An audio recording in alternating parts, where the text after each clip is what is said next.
আসসালামু আলাইকুম। আশা করি সকলে ভালো আছেন এবং সুস্থ আছেন। এই অসুস্থ শহরে ভালো থাকা এবং সুস্থ থাকা সেটা একেবারেই আল্লাহর উপর নির্ভর করে। গতকালকেই দেখেছিলাম গাজীপুরের সেই সাংবাদিকের সেই হত্যাকাণ্ডের ভিডিও ফুটেজ।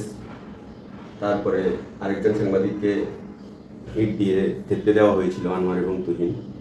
সেই ঘটনাগুলো দেখে রাতে শুয়ে পড়েছিলাম। এখন ঘুম থেকে ওঠার পরে নিউজ ফিডে এই খবর ছাড়া কোনো খবর নেই। সারা দেশে ভাইরাল। যেহেতু ফেসবুকে কাজ করি, সেহেতু নিউজ ফিডেই বেশি থাকা হয়। আর এই ভিডিওগুলো দেখে কি বিবর্ষ, কি অমানবিক, এটা কিভাবে সম্ভব? একজন মানুষকে মানুষ এভাবে জবাই করে দিতে পারে কিসের স্বার্থে? কি এমন স্বার্থে? সাংবাদিক, যেটা প্রচার হয়েছে, সাংবাদিক চাঁদাবাজির নিউজ করেছিল, লাইভ করেছিল একটি ভিডিও দুপুরবেলা, সন্ধ্যাবেলায় সাংবাদিকের জীবন শেষ করে দিয়েছে। আসলে আমরা কোনো ঘটনা থেকেই আমরা শিক্ষা নেই না, কারণ আমরা আসলে দেখে দুদিন পরে ভুলে যাই। আমরা আসলে শিক্ষা নেই না কেউ, আমি আপনি, আমরা কেউই শিক্ষা নেই না।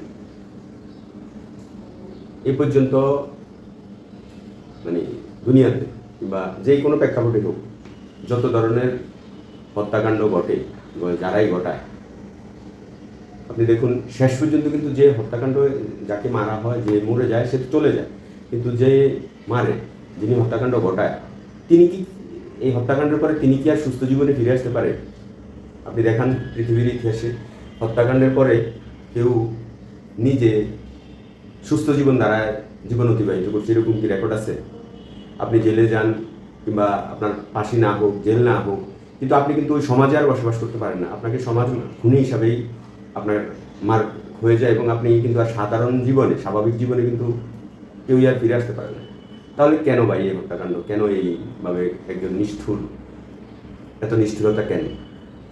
আপনি যদি বুঝেন যে না, আপনি তাকে মেরে ফেলতে পারবেন, আপনার শক্তি আছে, কিন্তু মেরে ফেলার পরে আপনি কি আর, আপনাকে কি সমাজ ছেড়ে দেয়? হয় আপনিও মারা যান, হয় আপনার জেল হয়, নয় ফাঁসি হয়। যদি কিছুই না হয়, আপনি কিন্তু ফেরারি হন। ফেরারি হয়ে কিছুদিন হয়তো বেঁচে থাকা যায়, কিন্তু আলটিমেটলি আপনি কিন্তু শেষ পর্যন্ত একবার না একবার ধরা পড়েন এবং আপনার কিন্তু আর ওই যে স্বাভাবিক জীবনে ফিরে আসা সম্ভব হয় না। আপনি যেখানে যে ঘটনায় ঘটে, মিটফোর্ডের যে ঘটনা ঘটেছিল কিছুদিন আগে, তারা কি আর সুস্থ জীবনে ফিরে এসেছে?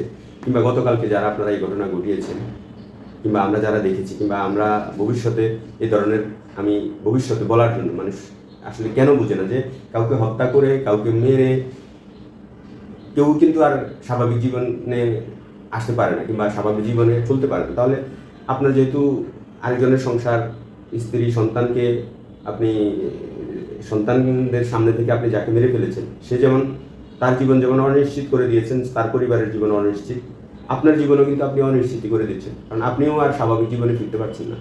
তাহলে এই হত্যাকাণ্ড কেন? কিসের মোহে এই হত্যাকাণ্ড? আমি জানি যে আমি এই হত্যাকাণ্ড ঘটানোর পরে আমার পক্ষে আর সুস্থ জীবনে ফেরা সম্ভব না, তারপরে কেন হত্যাকাণ্ড করতে হবে? আমি জানি না যারা করে তারা কিসের লোভে করে। হয়তো কেউ বলবে যে আবেগের কারণে, কিন্তু ভাই এই আবেগের কারণে কতগুলো জীবন ধ্বংস হয়ে যাচ্ছে।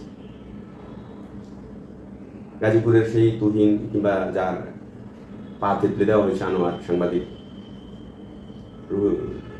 জানি না তাদের পরিবারের কি অবস্থা হবে কিংবা তারা কিভাবে এই শোক কাটিয়ে উঠবে।